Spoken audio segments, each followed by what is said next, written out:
Welcome to the Ellis Talker Show. If you enjoy our content, please like or subscribe.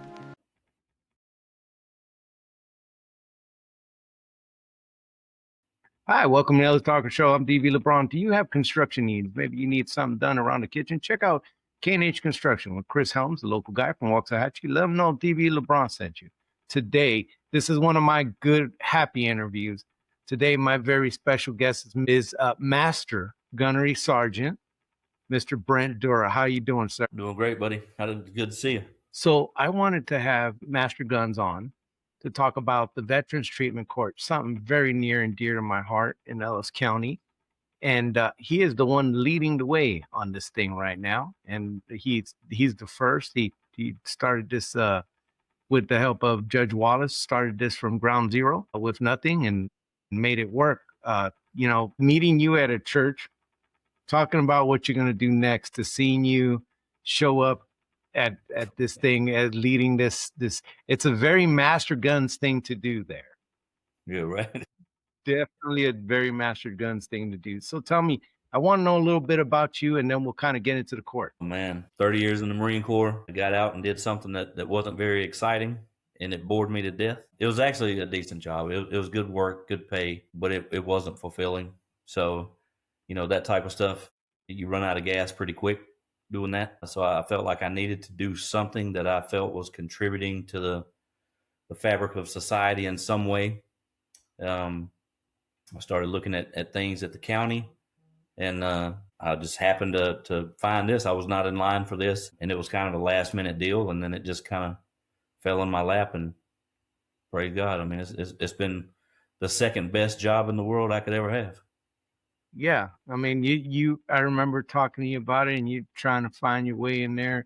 Master Guns is telling me, he's looking for direction. It was kind of different to see that, but seeing him get into this, the Veterans Treatment Court, it was something that I really wanted. I bugged a lot of people that were working on it already about getting this started, getting going.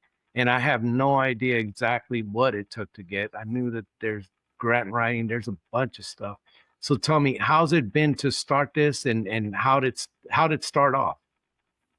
Yeah, so there was a tremendous amount of people that were doing everything they could and knew to do to get this off the ground. As far back as, I think the earliest email traffic that I've seen printed and put in binders was in 2016. As a matter of fact, I was shredding some stuff today and saw an email from one of the attorneys that's part of our team, Chad Hughes, that he had sent back in, I think it was April of 2016. And I just kind of chuckled. But a lot of folks, man, Teresa Peel was, I don't know if you know Teresa, but she was really leading the charge administratively out in the community, gathering information, putting it together. I still have a binder in my office from her that I refer back to. I mean, fantastic. She's an attorney in the area, but she doesn't. I don't think she's practicing right now, but she's very well connected. A big veteran heart, and she got all that information. She even put it on a thumb drive. Like, I have everything that she did on a thumb drive, accessible whenever I needed a document, whatever the case may be. But there was a ton of folks. You were one of them, and you won't talk about that much, but you were. And there was a lot more, because a lot of people think about the program and they think about me, and they think about Judge Wallace. But there's so many more people, man. Just, it is crazy how many people were involved and behind this for years before it actually caught fire and took off. Tell me. And right now, this, or actually last week on the 16th, marked my 2-year anniversary as running the Veterans Treatment Court. Wow, it's been 2 years already. Yeah. It's just crazy. Yeah, and we were one person at that point, and now it's 3. I remember talking to the commissioner's court, going up there and talking to them directly about, why this is needed, why this program was needed for the county. And, I remember talking with Ann Montgomery, who was DA at the time, and having Judge Wallace on there, and both, all of us talking on the show. It was supposed to be a crime update, and we start talking about this veterans court, and my jaw dropped because I had no idea this was a thing, you know. And it did talk about some of the, can you talk about some of the processes that, you know, without getting too weed deep, but I mean, is the state funding this? Is it all county? How does this thing come together? Yeah, so since day one, we've been fully funded by the Texas Veterans Commission, and they don't use tax dollars to do it. They have the veteran specific lottery tickets that you buy. That's where the funding comes from, and that funding across the state of Texas, when people buy those tickets, that money goes back to the Texas Veterans Commission, and then the Texas Veterans Commission pushes that money out every year to folks that apply for the grants that they, you know. So you can get up to $400,000 is the largest grant that you can ask for, and that's what we asked for 2027. So we're still trying to grow the program, get bigger, get more funding for veterans in the community here in Ellis County. But that's where the money comes from. So, you know, not to say that you know, people will be like, oh, I don't want my tax dollars going to that, because the majority of people do. Ellis County is extremely veteran friendly. Everywhere you turn, like if you need something for the veteran community, there's no way that you could spend an hour asking and not get at least one yes. It's very veteran friendly here. So the folks are there. You just got to go out and you know, kick the trees every once in a while, and you'll get the funding that you need. But the Texas Veterans Commission, man, they fund these things, not just Veterans Treatment Course, but so many other programs for veterans across the state. I think last year the total amount of money they spent was close to $40 million in grants across the state. And this year it'll be even bigger. And we started off, or the court started off at, you know, at a small, tell me about the size when you came into it. What size was the court? How many vets did we have in it? How many slots did we have available? What was that like at the beginning compared to the growth? Yeah. So when we first started out, we had to get 15 veterans in the program a year to validate the money that they had given us. And at that point, our funding was at $110,000. So you had to get at least 15 veterans into and through the program to kind of validate having that kind of money thrown our way. And we did that. We exceeded that. We hit that number in 5 months. So that tells you that the need is there, right? So moving forward from that grant, because that one took us into our second year also, we just had to say we want to renew, and they didn't make us jump through all the same hoops, because grant writing, let me just tell you, is its own animal. It's crazy. That was the second year. And then the third year, we requested $360,000, and we got that. So that's what we're operating off of right now. And that's what afforded me the opportunity to bring on Haley as our court coordinator, Haley Valley, and our case manager is Deanne Jones. So that allowed me to hire 2 more people and simultaneously fund the various things that we need for our veterans that are in the program. Are you still at 15? No. So now we have to have 45. And you're getting there. I mean, if you haven't gotten there already, you're getting there. Absolutely. So we're over 25 right now, total, because some of them carried over.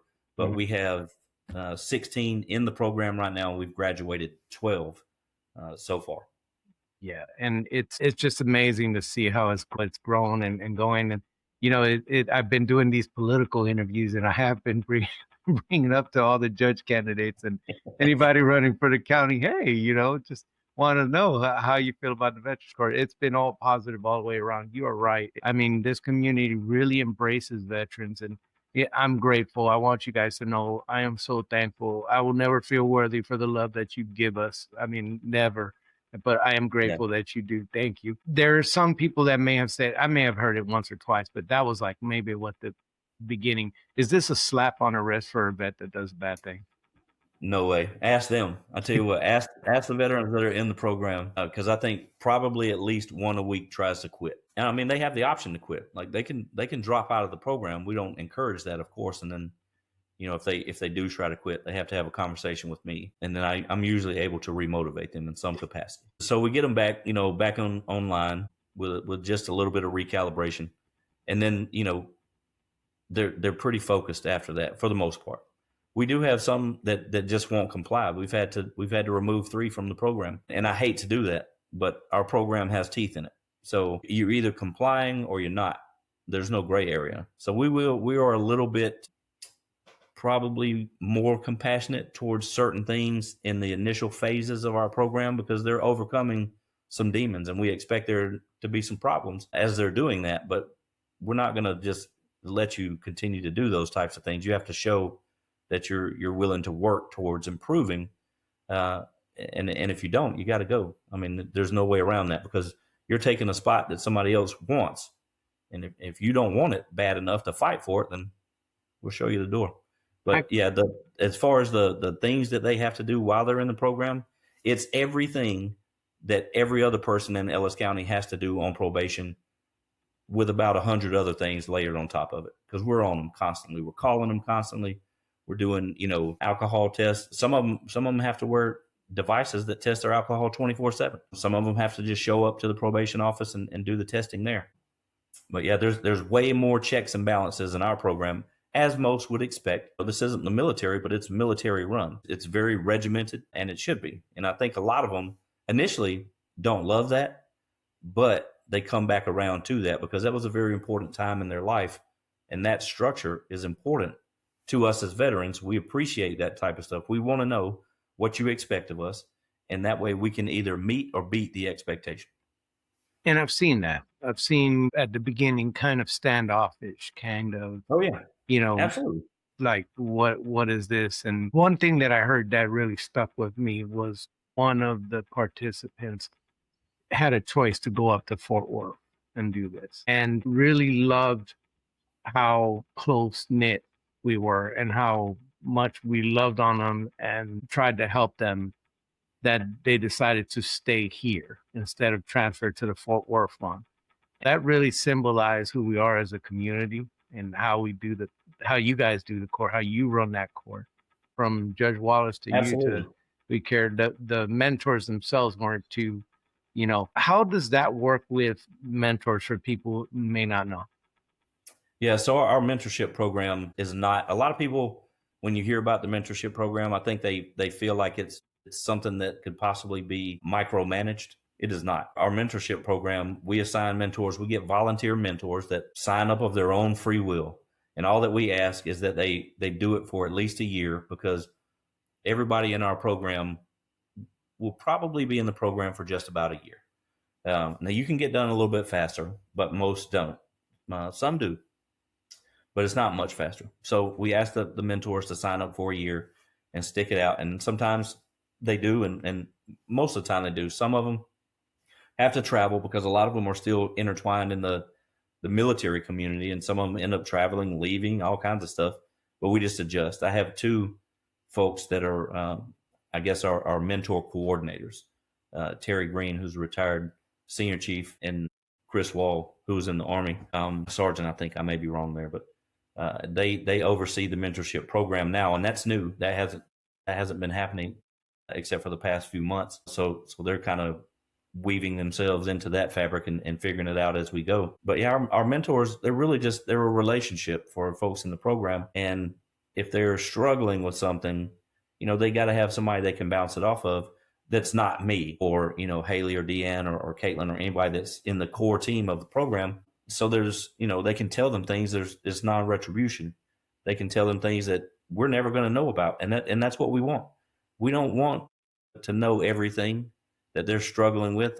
Our mentors can help navigate that stuff with them. And it builds that relationship. So we don't get involved. I tell the mentors, as if something happens that I need to know about in like a mandated reporter type situation, then we need to know. If there's, a concern for life or something like that. Because our veterans are dealing with things, man. They're dealing with problems. They're dealing with alcohol addiction, drug addiction, whatever the case may be, because each person's different. But everybody, not just the veterans in this program and not just veterans in general, everybody's dealing with something. Nobody out there is dealing with nothing. It just doesn't happen that way. Right. So, they're dealing with stuff, and we want them to be able to confide those things in their mentors, and the mentors be able to say, hey, all right, here's what I would do, or here's what I've done, because they're pulling from their life experience. And our mentors, when we look at mentors, we look at somebody that's been in the military, have to have been in the military to be a mentor, but they've gotten out and they've led a successful life on the business side, on the life side. Just, they've gotten out and they've transitioned, and it's not easy. We're not looking for somebody that comes out and they're, Fortune 500. We want people that have come out of the military and applied themselves in the community and done a good job of doing so, because that's what we want to reflect onto our veterans that are struggling.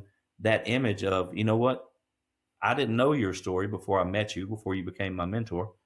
But now that I know your story, I see in you what I can accomplish also. And it gives them hope, and it gives them something to really work towards. So it's a fantastic program, man. No, it is. And, that is one of the most wonderful things that I love about this mentor thing is I've had two, and they were so different. They were my brothers in arms, but they were like night and day. Yeah. And the thing is that with them is that they see me and I talk to them, and I went through one heck of a ride, I went through very dark time when I came back, and I needed a lot of help. And the line is not that big between me and them. Yeah. It could have went south very often, and it didn't, through the grace of God, only through the grace of God that it didn't. Yeah. But, I'm only here because of the grace of God and help from other people. So when I talk to them, and some of them are really deep in that tunnel. Yeah. Some of them are just right. Everything is right as rain, and this was just a one-off event. But it's an opportunity to be able to talk to them when you've been through that tunnel, to be able to be, I'm with you, dude. I'm at your six. Yeah, you can relate. I'm there with you, man.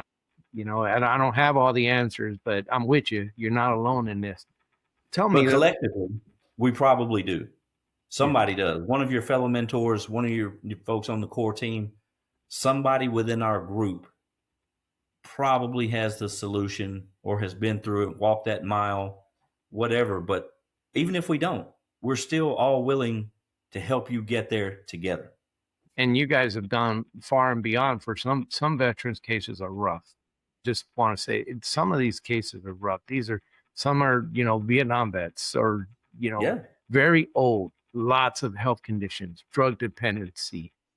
Yeah. I mean, you have the gambit of things that you deal with. Yeah. What services do these veterans get through the court? What is available to them? Everything they need. So when they first come in, the first thing we have to do is do an actual assessment. And that's done through our behavioral health office. So Caitlin and Veronica are in that office. Caitlin Wilkinson is the director of behavioral health for the county. So she's in charge of the assessment piece of this, if they're not service connected through the VA. If they are, that's Beth Sneer's lane. Both of them are fantastic. So no matter which way they end up going, through the civilian side or the VA side, those two ladies are just phenomenal when it comes to figuring out exactly what our folks need and aligning them to those services, whether it be through the VA or outside of the VA. But they get those assessments done, and that tells us, and they have to be honest in the assessment, but they have to be connected in a behavioral health type way to just be in our programs. It's not like we're guessing that you have a problem. We've already figured that out. Now we've got to figure out how to help you, and we're going to do it. So we figure out that, and we get them aligned to the services that they need. And it might be anger management. It might be PTSD. It might be some traumatic brain injury stuff. I don't know. It's different for everyone. It might be a mix. There might be all of those. It really just depends on what they bring in when they come in. So, but this isn't a scenario where there's judgment, and they may not know that coming in, but we let them know that real quick. And I think they see it real quick, because we're just trying to figure out, okay, if this is your problem, then these are the things that could possibly be the solution. And they get some of the decision-making power right out of the gate. Say, okay, these are the things that we can align you with to help you. What do you think? Which ones are you most open to, type deal? And if we align them to a service that doesn't work, that they chose, then we'll move them over to something that we choose. Right. But at the end of the day, you're going to get what you need, and you're definitely going to get what you signed up for. Sometimes that's a little bit rocky. Sometimes it's smooth. you know, and it's, you never know. You never know which way it's going to go. But yeah, I mean, we have art therapy. We have programs where they can learn how to, you know, do music therapy, learn how to play the guitar, actually write a song with a songwriter out of Nashville through a program that was stood up by Vince Gill and Amy Grant, totally free to them. They get a free guitar. They get, you know, these lessons. They get paired with a music therapist, all these things. And that's just one program. There's so many other programs that do painting or, you know, yoga. We haven't really jumped into those yet, but we're looking at them right now. But, you know, one of the things that I guess the behavioral health side of these things is always talking about meeting people where they are. Mm-hmm. One of those trendy terms. But yes, you have to do that. You have to figure out, because sometimes the regular treatment plan doesn't reach everyone. So you got to have, you know, a different avenue for some. And for some, those different avenues will work. And for some, the traditional avenues will work. We have to mix those together sometimes as well. So we'll figure it out over the course of this year, because we're just going to, it's just rapid fire, man. We're just going to keep attacking until we find out what the actual problem is, and then overwhelm it with superior fire. Yeah, simple process, right? it's a simple process, you know, just overwhelming. You know, and I hear you talking about these psychological terms. I'm like, how did they turn a master gunner sergeant for the Marine Corps to a huggy teddy bear? No, man, they hadn't got me yet. It's not going to happen. It's never going to happen. I won't do that. You know, and I gotta give, you know, I would be remiss if I didn't give, you know, Chris Allen some love on this, one of the mentor coordinators. I remember when I mentioned to her that this was a possibility in this county. She's been, you know, she's totally taken the bull by the horns. She has been all over this, and she mixes it from compassion to tough love. Now, mind you, Miss Chris Allen is height deficient. Chris Wall. Chris Wall. Yeah. She is height deficient. She is not very, very tall, and so, you know, but it's been interesting watching her having to talk to some vets that need some correcting, you know, and looking up at them and them. Yes. Yeah. You know, yeah. But she's been part of this, and I want to give her love on this show. She's a little bulldog. What is the greatest need that that you need? What is the thing you most require from the community? You know, people would probably think funding, right?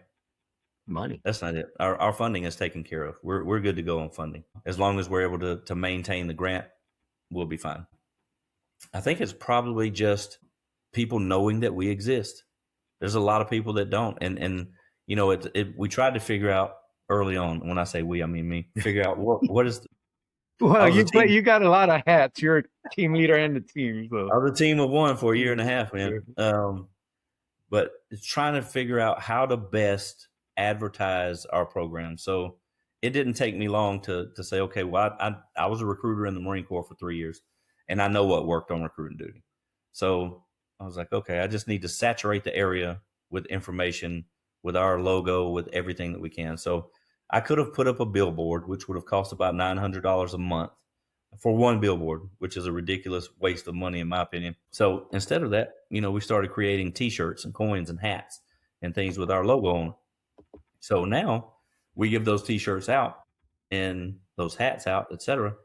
And now I have walking billboards all around the county, probably for years to come, because they're good quality shirts. And who doesn't want a good free T-shirt? Everybody does. So you don't even have to run a marathon to get one.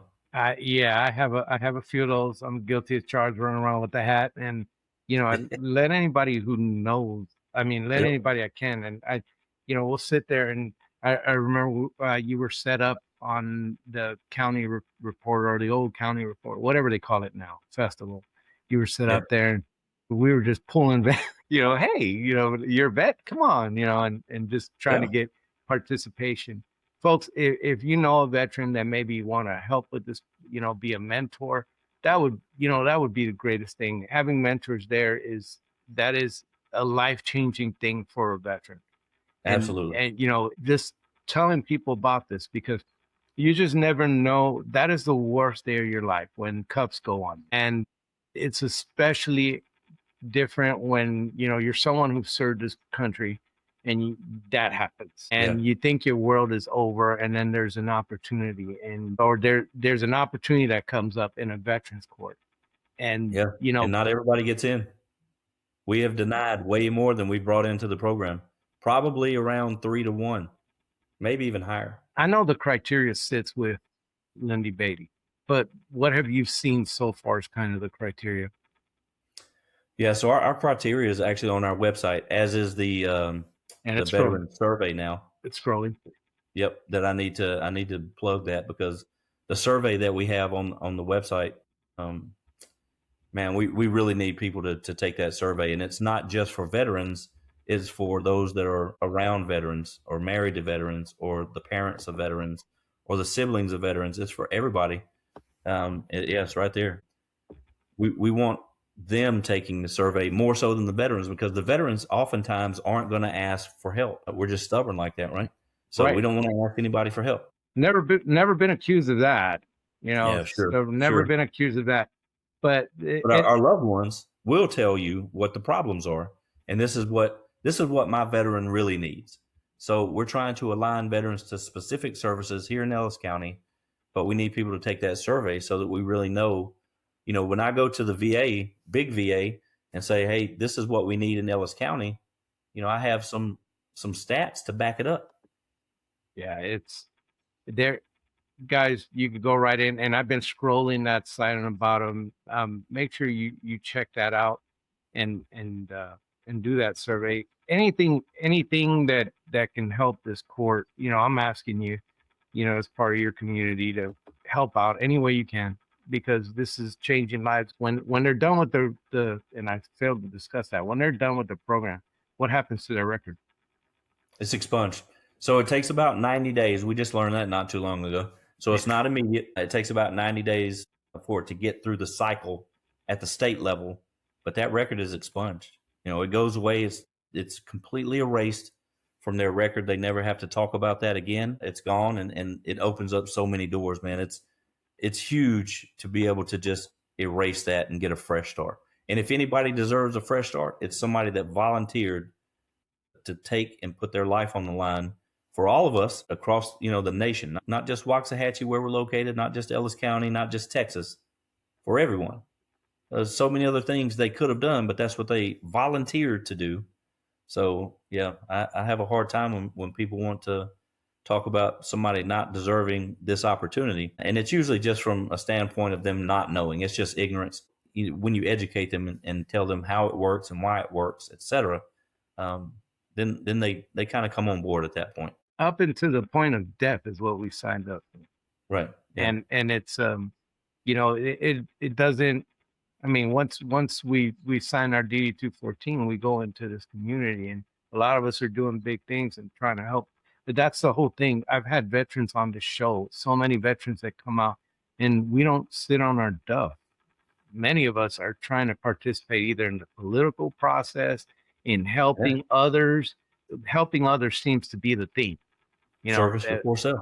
Service before self, always. It's great to have you on, and I do appreciate you coming on and talking to court. Where can people go see you if they want to talk to you?